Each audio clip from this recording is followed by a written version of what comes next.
Ladies and gentlemen, it's time to meet our remarkable guest for today's episode of the SMB Spotlight Show. I am truly honoured to introduce a storyteller whose work spans theatre, film, and even the most unexpected of stages. A playwright, screenwriter, and founder of Promised Land Productions. Please join me in welcoming the talented and visionary James Wood.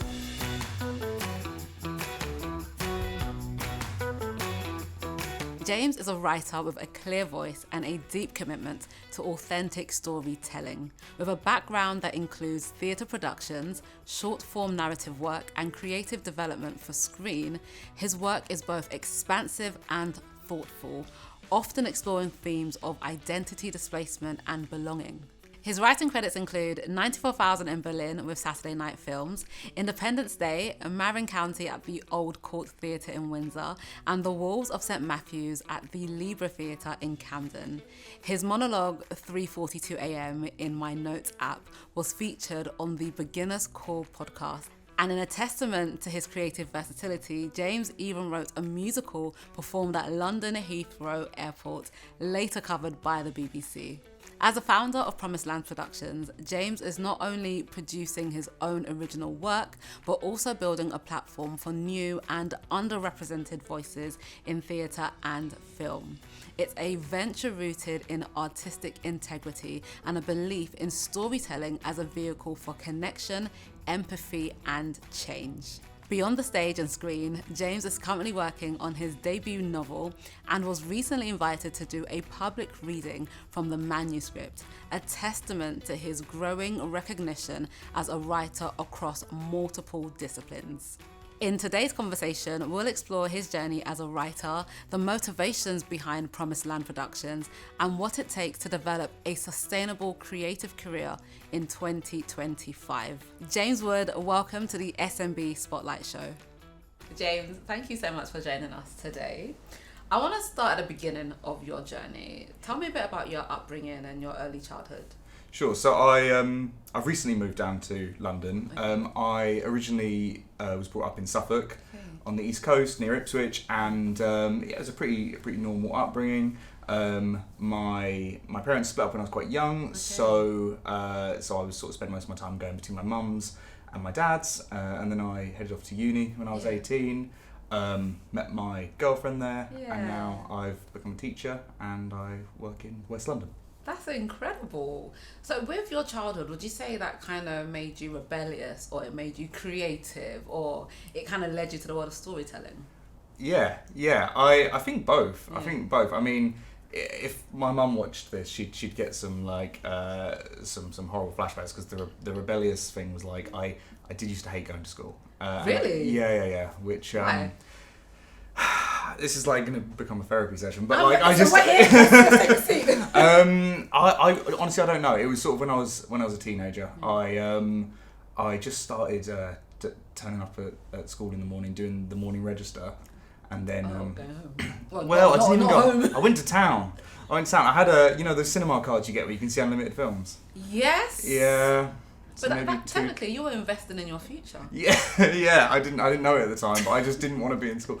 And then so I would go and do that, maybe one or two films, and then have a mate sign me in for afternoon registration. This isn't every day. This was when I was really not feeling up to it. And so that was only because you asked about rebelliousness. Yeah. And so like I said, my mum will hate to relive that, because she Sorry, Mum. She wasn't too happy when like the letters came back and they were like, And the truth came out? Yeah, we sort of worked out he's not here. Yes. Yeah.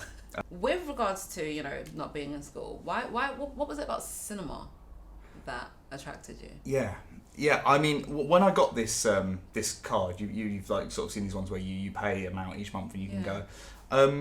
I loved it because it meant that you sort of didn't have to invest too heavily in whether a film was going to be exactly your cup of tea. I could go and see anything I wanted, even if it wasn't my favourite genre, even if it was something that I sort of half expected to not be my favourite thing, and I could surprise myself, because it's almost like it's already paid for. So you went in and... Win-win.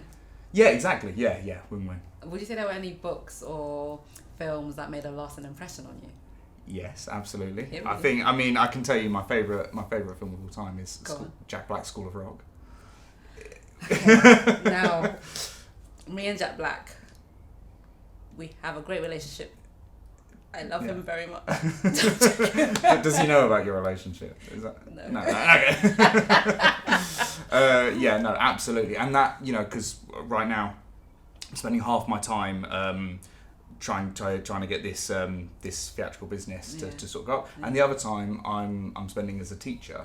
Invested in the future. Yeah, absolutely, and it's definitely part of School of Rock that's led me to the education route. Would you say that it's difficult to juggle both? Because being a teacher, let's be honest, it's not easy. You know, it's very demanding. It takes a lot of mental space, and also what you're doing takes a lot of mental space. So how is that? Yeah, I work with and have worked with lots of really amazing, brilliant teachers who dedicate their entire life to it, and I think that's awesome. And I think that the children in their classes get incredible results, like through their personality, through their academics and things like that. Because of that, I definitely I'm not one of those people who's able to fully throw myself in like that, because as you've sort of said, I've got this going on the side. In terms of balancing it, the worst part comes just with logistics sometimes. So I've had a few plays over the past few months open up in London, and congratulations. Thank you so much. Yeah, and if they do open up sort of just that bit too far away at 7:30, it's a proper rush to get there from school during the day. So just logistics, I guess. Yeah. But you're making it work.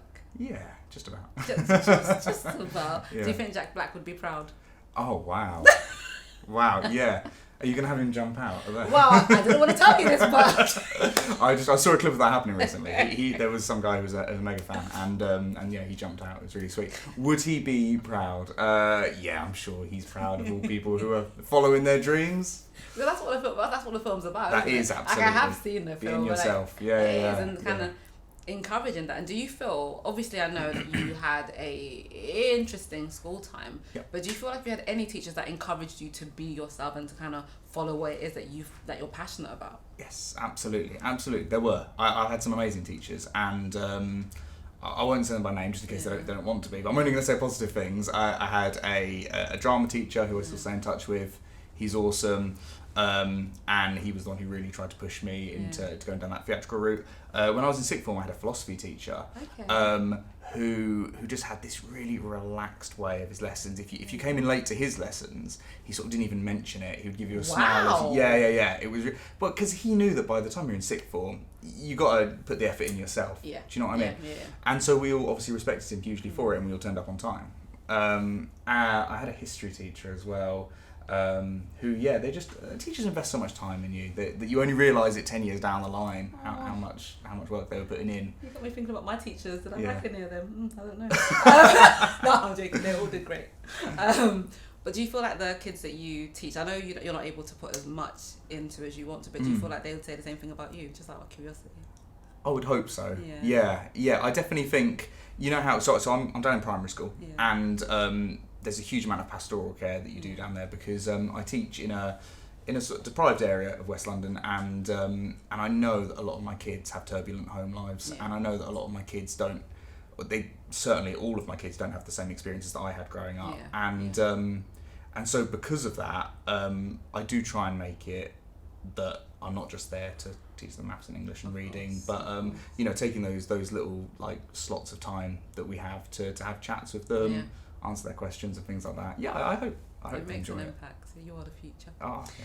Let's talk about the shift from writing privately to sharing it with a broader audience. What was the turning point for you? The turning point would have been it would have been back when I was at university. Okay. And as you say, like I think with every writer, you obviously have to start privately. I think if you just show people the very first thing you write, it probably requires quite a lot of edits and like fine tuning if it's just straight out there. But then I guess the shift came at uni. I was lucky enough to go to a uni where there was a great theatrical society that really pushed new writing, and so I was going every couple months to see a show, and then some of them I would only find out at the very end. They would say, "Oh, and this was written by so and so, who's a guy who I know and I've seen like down at the student union and stuff." And suddenly I was like, "Oh, it seems much more attainable and achievable now to see your own writing come to life." And so then, so I started putting some stuff out there. Did you start writing in uni or did you start before then?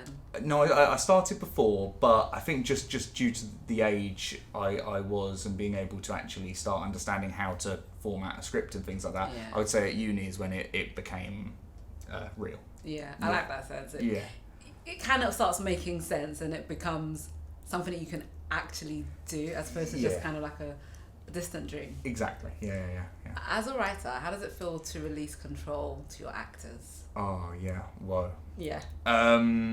It's fun. Yeah. It is. But I mean, because it's releasing control to the actors, but also I'm not always, and hardly ever these days, am I the director as well, or the sole director. So, so when you release control to the actors and the director, I think you can, when you write your script, you can definitely make some things very clear and written in pen and say, you know, this character is such and such a way. Do not change it. Do not change it. Or you'll ruin the story. Yeah. But you have to allow, because these actors, which I'm not myself, these actors, you know, it's their trade and their skill to discover things in the writing that I didn't know. Yeah. And I've got to trust them. Yeah. Because if I don't, I'm not letting them do their job. Very true. Yeah. Very true. And I would say every single time, come the end, if an actor has made a decision that at first I was questioning silently, when you see it on stage, then you understand why they did it, and the audience love it. It's so funny you say that, because that was my next question. Have you ever relinquished control and been like, yeah, you need to just undo whatever you think you're doing here? No. Okay. No, I don't think I've ever sort of, because I backed, especially at the start, I used to work with other directors. Yeah. And so there might have been the odd rehearsal where I needed to be absent for some reason. I would come back and they've blocked something completely new, or they've done something. And I can't think of a time where it's ever shocks me to the point. No, you got to trust other people. You got to trust their vision. I think I got trust issues. But let's talk about Promised Land's productions. Mm-hmm.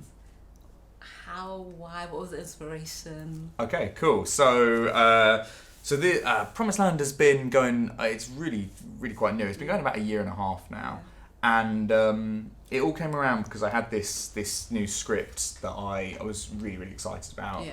And I'm lucky enough that because of sort of my network of people I know quite a few producers and production companies, and I approached one or two of them, and I just said, I've got this new script. I really am invested in it. I think it's one of my things that I do believe has got legs. Yeah. And it came at the wrong time for those two production companies, and so I sort of had that very polite rejection from both of them. Yeah.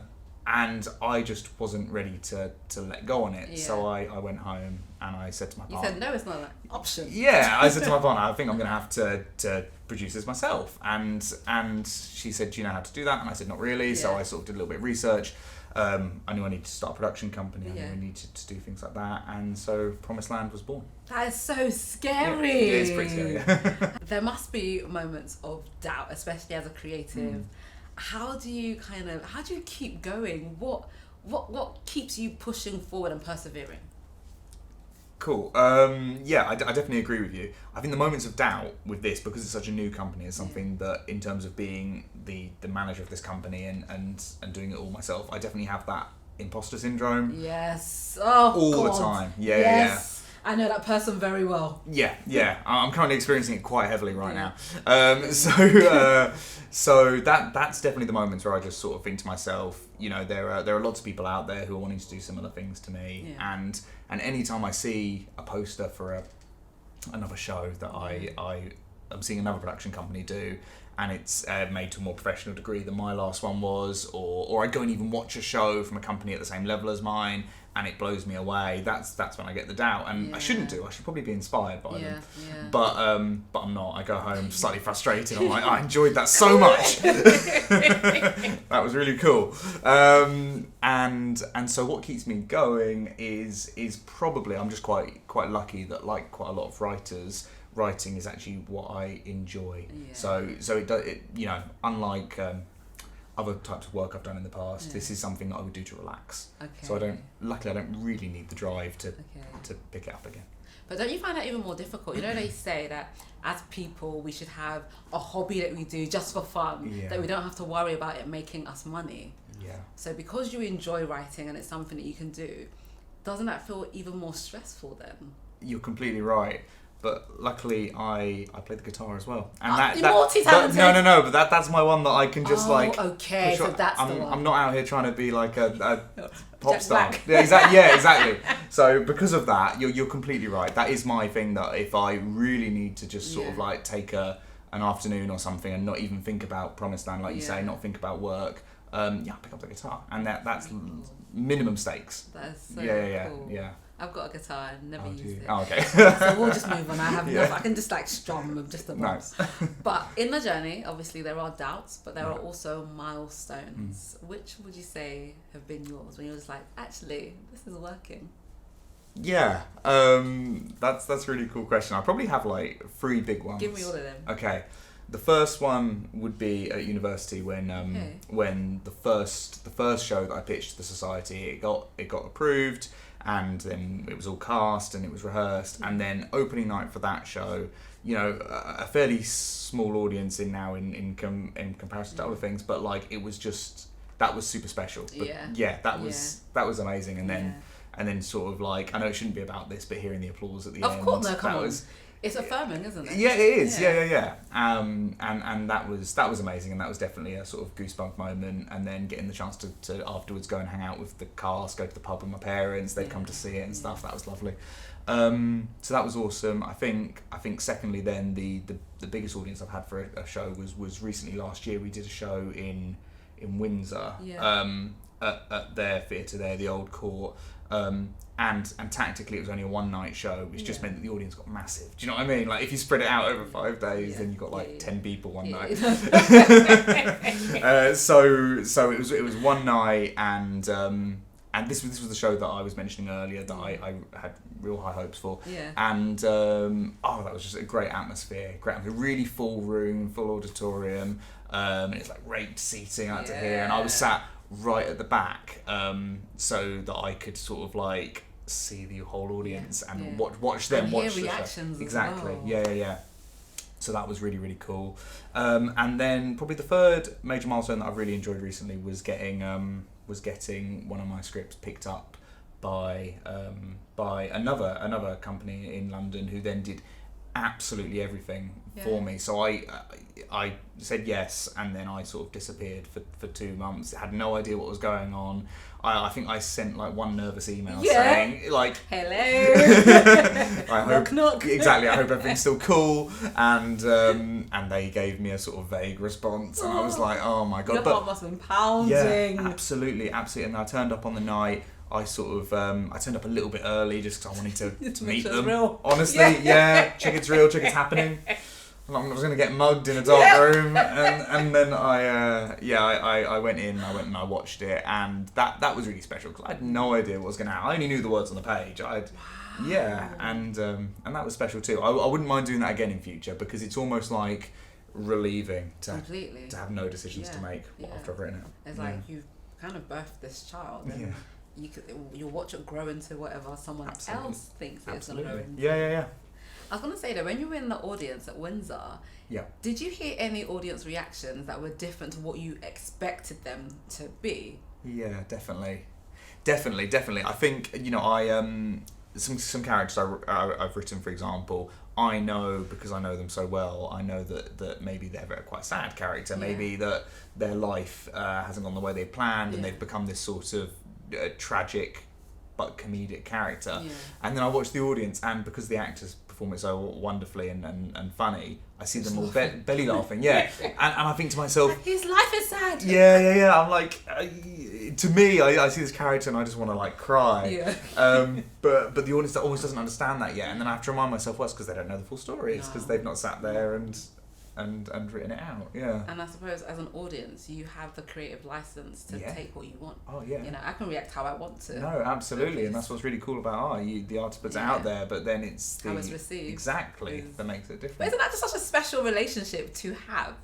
To be able to like impact people, not just entertain, but also make people cry, make people shocked, make people wonder. Like that's like a superpower, you know. I completely agree with you. And there's always, I'm sure when you've had the chance to go to the theatre, there's always that awesome moment afterwards that I always talk about, where you've just watched what's hopefully a really, really cool show, and then you walk home or you go to the pub or whatever, and you just want to discuss it with people you're with. Yes. And it's my favourite time ever, be it my show or someone else's. It's just like, I just love doing that. And I think the sign of a good show would be how long that discussion then continues to go on for. If it goes on all night afterwards, you know you've done well. If it's sort of just 10 minutes out the door, then it's like, it's like on to the next one. I think my sister went to the cinema the other day, and I was like, you need to see this particular film. Yeah. And once she saw it, I was like, let's go. It's just actually magical. Yeah. But you have worked across theatre, podcasting, screenwriting, and even public spaces. Mm-hmm. How do you decide which story belongs where, so to which medium? Oh yeah, cool. So I saw someone say it a while ago, and unfortunately, I mean, I could probably Google it. I don't know who it was that said it. That's fine. Pretend it's you. Yeah, I said. You said all the time. I said that apparently every story does have, exactly like you said, a perfect medium. Yeah.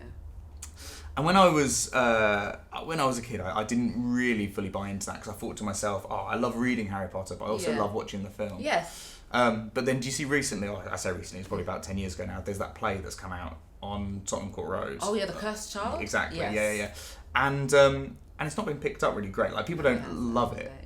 And then maybe if you watch the films back in hindsight, I'm kind of putting my opinion across now, but like, they're not perfect either. No. And you think maybe Harry Potter's perfect medium is a book, and they got it right the first time. Yeah. So how do I decide? I guess you've just got to think about the size and scope of the story. Yeah. So Promised Land Productions is in the process of releasing its first novel that I've written. Yeah. And the reason that's a novel is it takes place across several countries, which of course you could do on a stage. But it's just easier. Hundreds. Life doesn't have to be a struggle. No, exactly. It's so much easier to write A Plane Lands in Berlin than to try and show that on stage. And so that was just always going to be a novel. Yeah, so obviously if you think back to the start of lockdown, loads of people's lives were affected in loads of different ways. And I think I was working on a film at the time, which ended up not ever even being shot. That sort of script is now just in the archive. Because of social distancing and the fact that we couldn't get anywhere. So I did start thinking about a radio play, and this is like you say about taking advantage of the different mediums of storytelling, and it means that you can just do whatever you want. So this started to become a sort of, it was almost like a farcical love story. It was about a man, and he turns up on the South Bank to a cafe, and there's a girl waiting there, and she's been stood up at a date. Oh. And she's trying to put on a brave face, and like she's deciding when to walk out basically. Yeah. And so he sits down, and she thinks that to entertain her, he'll tell her stories about him travelling through time, and he's gone and he's back and he's met the Beatles, and he's met Shakespeare and Marilyn Monroe and all these people. And it cuts back in the radio show, and you hear his interactions with these people, and she starts to believe that maybe it's true. Oh yeah. And eventually, come the end, you find out that these two are getting married in the future. Oh, stop it! He was late for their first date, and so on their wedding day, on the morning of the wedding day, that's why he's in a tux, I forgot to mention that. Yeah. He comes back and he says he just wanted to meet her all over again one last time. You know, I'm getting little goosebumps. Yeah. I love honestly. But like I said, because of all the time travel-y like stuff set everywhere, that was perfect for a radio show. Because I've got no budget. Well, that's my next question. Yeah. How do you go about sourcing stuff like that and getting stuff made and produced? Honestly, it's all through just networking and just like drawing on the wonderful skills and talents of all the people I luckily know. And I think going to university was a big part of that, because I'm like I said earlier, I'm from Ipswich in Suffolk, and it's sort of like in the middle of nowhere. Yeah. And so I think if I'd have stayed and hung around there, I'd probably be doing a similar thing right now, but I'd have so many less connections to draw on. The lady who made the set for that show in Windsor, she's a teaching assistant at the school I work at. No. Yeah. And she just said to me once, she went, I always wanted to sort of, maybe one day go into set design and things like that. And she had aspirations to go and work in Richmond at the theatre there. And I said, well, you got to come down, you got to sort of get involved here. And she made us some awesome bridge railings that were in the show. It was really, really cool. Yeah. And I think that's the thing. Across all industries, your network I hate to say it, is your net worth. Oh, You know? for sure. It's vital. Like, no matter how good you are, what you do, if you don't know the right people, you're missing opportunities, you're missing those connections to kind of level up your career. So that's absolutely. just so crazy. Yeah, absolutely. You're completely right, yeah. You mentioned the novel. How excited are you about that? Yeah, the novel's kind of the scary one, because the novel's like, it's big, and it's definitely not my natural writing style. It's probably, it takes the most effort for me to sit down and do that. So I sort of put off doing it for quite a while, but it is finished, and it is sort of just going through edits and drafts at the moment. I mean, I'm excited. And I love reading in my spare time, so I definitely, just as I'm sure all writers do, I just sit there and I read a really cool book, and I'm like, I just loved how that author described this specific thing, and I put my own spin on that. But yeah, definitely scary. Scary, but a little bit exciting. A little bit exciting. So 94,000 in Berlin, Independence Day, Marin County, the Wolves of St. Matthews. Each of your pieces feels so grounded in their own unique world. What is your creative process like when you're telling and building a new story? Because you said that the novel's kind of different to the way you write. Yeah. So what is your process normally? The process for starting a new story? Yeah, and just building a new, unique kind of world. Okay, cool. I think it probably starts with the spark can be anything. The spark can be a conversation with myself and a friend, or the spark can be, a play I wrote a long time ago. It came from listening to this Arctic Monkeys song that I hadn't heard before, and then I was like, this is really, really cool. I can see this being a movement sequence to open a show, and then the rest of the show sort of poured out from that. I think once you've got an idea that you think could go somewhere, it's then about sort of getting yourself as quickly as you can in front of a laptop or a piece of paper, however you do it, and just starting, because once you've got like the spark of something, there's a chance it could turn into more. But if it all sort of sits up in your head, you're not forgetting it, and then it's gone, and so it definitely won't go anywhere then. No, absolutely. Absolutely. So even if it might sound a bit silly, so for example that time traveling groom, like that was a little bit of light-hearted comedy, but then it ended up being a story that I now really, really like. It gave me goosebumps. It had an impact. I didn't even tell you. Sorry to diverge. So he comes back, and specifically he's coming back because she's upset on the wedding morning that she doesn't have her something blue. So he gets her a blueberry muffin from the cafe. Stop it! I love that. Yeah, it's sweet, but I guess that's how. But not all of your ideas become something. You mentioned there was an idea that you ended up not doing because of social distancing. Yeah. How do you deal with the different levels of rejection? It hurts at the time. It hurts at the time. Yeah. Because I'm sure it's the same with you, but when you're really invested in something, so when I wrote that story, it was like the biggest thing to me, and I was like, I need to. This is the best thing I've ever done. And then years down the line, I've said that about loads of other stuff, and I'm just like, I need to sort of chill a little bit. If something's meant to be, it'll happen. Teach me that. And so that didn't have its time there when back 2020, 5 years ago. But it's not going anywhere. Yeah. So it sat there on my Google Drive, and it's funny you asked that. I've had a mate who knew about that story, and he really likes it, and he runs a small film production company, and he's on at me to send it to him for him to have a look. Stop it. Yeah, so maybe that's where that's gonna see the light of day. I don't know. We'll see. Are there any particular habits that you feel that you have that sustain you as a creative?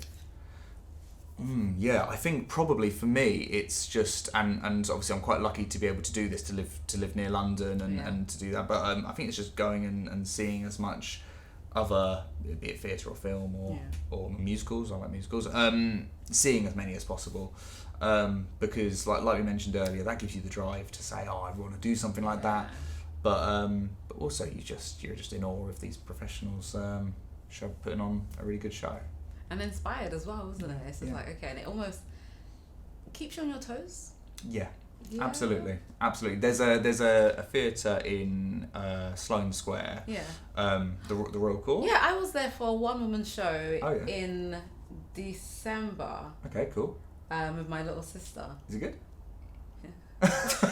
That's why you're not naming it. No. It was interesting. It was really interesting. So they are down there. They're really, and over the past however many years, they always really push new writing, and they take a lot of risks. And so I love going there because whenever I see something there, you hit the nail on the head when you said it's like you might walk out like that, but equally you might see a show that then is going to make its transfer. So John Lithgow recently was there with Giant, which is this show about Roald Dahl. Yes. Yeah. Yeah. Isn't that something else now? It's transferred. It's transferred. Yeah, so it started at the Royal Court and it's now, and that's the way it goes. So I love being there to see sort of like the genesis of these awesome stories and then seeing them go on afterwards. That's incredible. Yeah. So what advice would you give to emerging writers? I would probably say that if you have a fun idea, if you get your fun idea, and I use fun in a loose way because some of the ideas I have for my plays are probably just overwhelmingly sad, but they're still fun ideas in the sense that they might go somewhere and they might turn into a script that might turn into a show. So if you have a fun idea, I think I sort of touched on it earlier, but I think you just need to go and you need to sit down and just even just give it a name. Like, I know the name is so unimportant and you might, it's more for selling the show and publicity. But the second you've given your show a name, I feel a sort of debt to it that I should probably go back and finish that at some point. So if you go and give it a name, put written by and put your name under it, even when there's nothing else there. It's a start. Exactly, it's a start. And then I'm sure you will feel encouraged to return to it and eventually finish it. So what advice do you wish you were given before you started? It probably would be, and this is probably a really boring answer, but it would probably be just if someone could come along and tell me all of the logistical things that you need to know if you're trying to get scripts on stage in London or anywhere in the UK is it doesn't just happen. You need to be submitting it to the right place. Even just down to silly things like you need to submit in a certain way, in a certain font size, or they don't get read. Really? The reason why, apparently, I was speaking to someone recently about this, apparently it's because you think about these producers that read hundreds, they don't want to have to change exactly too small, too big, silly font. They just don't care about any of it. They want to be able to just look at the writing, and so everything needs to be like that. And so I look back and I did submissions to things that are still on my email, my sent folder, when I was 17. It just looks ridiculous. I do a covering letter with them that's 2 sentences. It just says I wrote this, hope you like it. I've sent it to Warner Brothers or something. I don't know what. So I guess like that. I guess I would just say just a few boring tips on how to. Because now I've learned all those things, it's all become just that smidge easier. Do you know what I mean? Yeah. And I wouldn't call them boring. I'd call them actionable. Yeah. Because it's all well and good telling someone believe in your dream as advice. But it's okay, so now I've believed. Now. Yeah. But what does a typical day in your creative life look like for you? Okay, so maybe it's a weekend. Okay. I am definitely one of those people that likes to get out of the house to write. 100%. When I was a little bit younger, it was, as in when I'm talking sort of uni and just after, it was pubs I used to love to go to. Really? Yeah. Concentrate in all that noise. But we're talking early in the day in a pub. Oh, that makes sense. Do you know what I mean? When it's... Not 7 p.m. No, we're talking lunch orders at a pub. I used to really enjoy that because I found coffee shops too loud. Okay. And they still are. They still are very loud. But I've sort of got around it because I've appreciated that I don't always want to be in a pub at 11 in the morning. So that's where you'll find me now. It's sort of the classic writer thing is I'll be in a coffee shop somewhere, which is nice. It's just nice to get out of the house sometimes. Yeah, and kind of draw in different inspiration. Absolutely, and I'll probably advise it to anyone because also it helps with procrastination. Even if you just feel like you might have eyes on you, do you know what I mean? You're so much less tempted to open up YouTube or making a mental note of that. Or just sit on your phone. I often think if I'm sat in a coffee shop and if I think that person next to me has seen me on my phone for 15 minutes, they're like, what are you doing here? It's a waste of time. Yeah, exactly. It's your own time. Head home. I'm going to play a quick fire round, so some quick fire questions. Cool. And I want you to answer just as soon as possible. As soon as possible. Oh, this is dangerous. Okay, all right. Don't even think about it. Okay, all right. Favourite, I think I know the answer to this question though. Favourite time of day to write? My favourite time of day to write? Morning. I knew you were going to say that. You said yeah. go to the pub early. Go to the pub early, yeah. Morning, because by the time I'm in the evening, I wanna relax. You're tired. Yeah, I'm tired. I'm done with the day. I wanna hang out. Morning, definitely. Pen and paper or digital? Digital, definitely. Why? Oh, definitely digital. I pen and paper, or even pencil and paper. You have to rub it. Yeah. My handwriting's horrible. No. It's improving now. I've got to teach children how to write, but like I'm learning with them. So like, no. Basic calligraphy. Yeah, honestly, no, definitely digital. Yeah. Oh my gosh, people say there's a connection between when you actually physically write something down. I can see that. I can see that. that. I go on digital too. Yeah, I can see it, but no, definitely. I mean, laptops, computers, Google Docs, it's all too good these days. Yeah. It's like so easy. With Google Docs, you don't even have to save your work. It's true, auto saves, doesn't it? Just close your laptop when you're done. No, definitely. I suppose you don't have to save with pencil and paper either. So. You have to save the paper though. You do. Yeah. Okay. A line or scene you've written that you're really proud of? Absolutely, yeah. So recently in the past year, I had a show open for the first time. A slightly strange premise, but bear with me. Go on. It's about a Catholic priest in West London who's secretly been gambling away all the parishioners' money. Oh my god! So he's a chronic gambler. He's been taking their donations and just putting it onto Betfair. And then in scene 2, he wins the Euro Millions. Oh, okay. Yeah, and the rest of the play is it's a one-man show. Yeah. And the rest of the play is the fallout of that and him basically juggling with, was that divine intervention?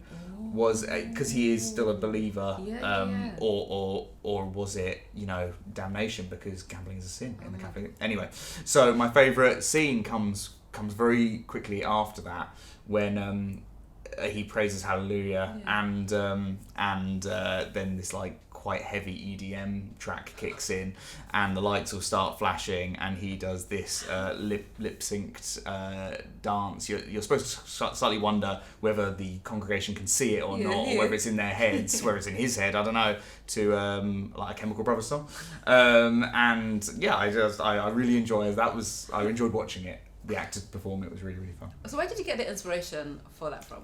For that scene or that show? For that scene. For that scene. That scene was when I was writing the show, I knew I really wanted to give this world and this show a very specific feel and a very specific flavour, and I had decided quite early on that this like young, slightly odd gambling Catholic priest, he was gonna have an affinity to like EDM and jungle and stuff like that. And like it sort of bleeds into his character, like he's constantly cracking Red Bulls. Like he sort of treats the congregation as a rave every Sunday morning. Oh, Lord. And so that was how I sort of envisioned that. And then the lip sync, I just thought, they say when you write a musical, they say the music should only come in when the characters can no longer express how they're feeling with words, and then when they can no longer do it with singing, they have to dance as well. So I thought to myself, I was like, oh no, there's no way he can say anything now that will top how he feels. So he needs to dance. He needs to lip sync Chemical Brothers, honestly. But as a writer, I've always wondered this: how much of your real life and experiences do you put into your writing? It's a really good question because I'm putting more and more in. So I really shied away from it at the start. The first play I wrote at university, I really wanted to set it in Ipswich, and even in the first few drafts it said, there's a messy bedroom in Ipswich, blah blah blah. And then James lives there. Yeah, exactly. And I was like, I just deleted it. I was like, this is really cringing me out. I was like, people know I'm from there, but it's because obviously you write what you know, don't you? And I can describe the streets and I can describe the feel. So I moved it 15 miles down the road to Colchester. I was in Colchester yesterday. Were you? Well, it's basically Ipswich. So I was like, this doesn't change anything. I'll move it to Colchester. And then I kept moving away. Like I mentioned earlier, I wrote stuff that takes place in different countries. Quite a lot of the novel that you mentioned takes place in Afghanistan during the war. And but then eventually I've started to become a little bit more comfortable with it now. And a play I'm working on right now is set on the Suffolk coast.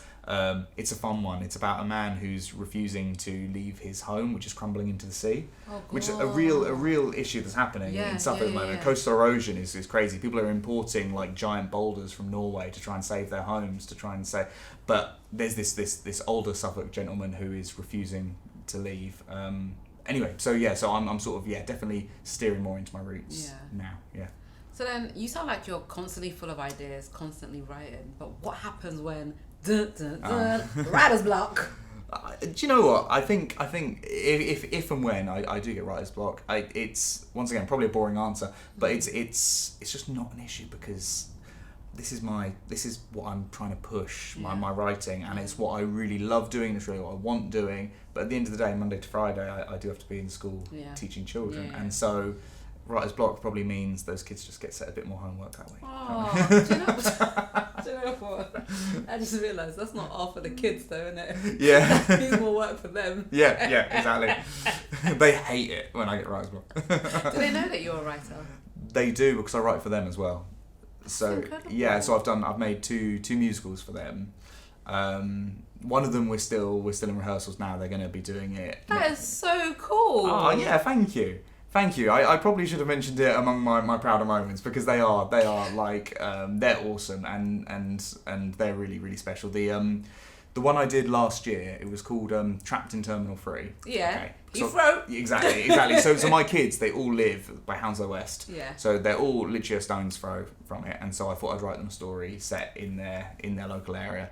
And so I wrote them Trapped in Terminal 3.